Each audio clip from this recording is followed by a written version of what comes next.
some errands, and I thought I had a little bit of time to kill between a couple. Somewhere I'm supposed to be at 2 over in Woodstock, and I thought, well, I could use that time to go geocaching, maybe find a cache or two. And well, this cache is pretty simple. It's pretty easy. I should have had it already, and hopefully this one doesn't take too long. But sometimes the simplest caches can drive you nuts. And I've had that experience myself, as many might know. Just ask Chartmaker about a little incident of about a mouse in the middle of winter during a snowstorm. It's an interesting story. If you look up my logs, you can read all about it. But let's see where this cache is.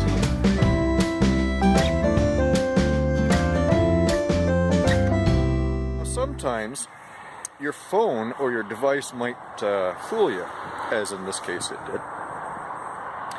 It said the cache was about 30 more meters. I would place it over there somewhere, which is on the edge of a golf course.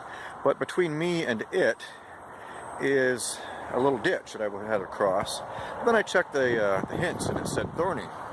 And I remembered I did pass a thorny tree on the way. So we're just going to backtrack a little bit. Never mind our phone and what it's trying to tell us. But we're going to go and see inside this tree where this cache is. Should be a pretty quick find. We'll see.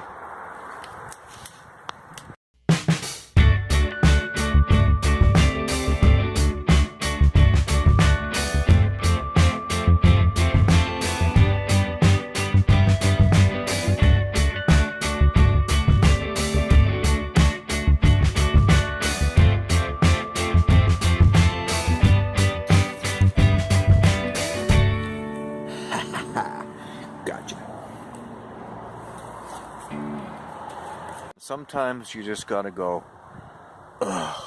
Easy cache find turned into a little bit of a time for you to laugh at old London Westy. And but the cache was found, and we're going to move on.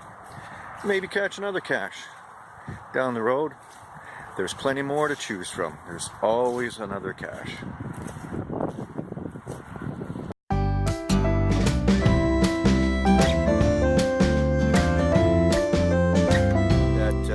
It's not too hard, except for retrieving the cache itself. I can see it down there, but it's mired within a lot of prickly bushes, which I get accused of hiding caches in, which, yeah, I guess that keeps muggles out of the way, because they're certainly not going to put their hand in that. Only a geocacher would do that.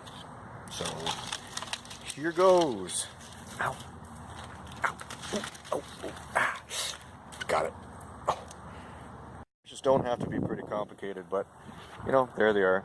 Here comes a muggle, so I got to get this one back. Oh, there we go, it's back. Another interesting stop along the way is a small little conservation area near where I currently work, and I didn't know this was here. I knew there was a mill pond, but I didn't know there was a conservation area.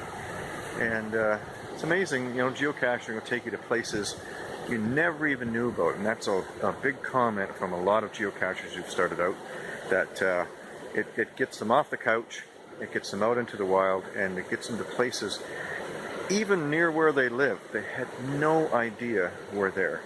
And this is a little one, and there's one cache nearby here, and let's see if we can go find it.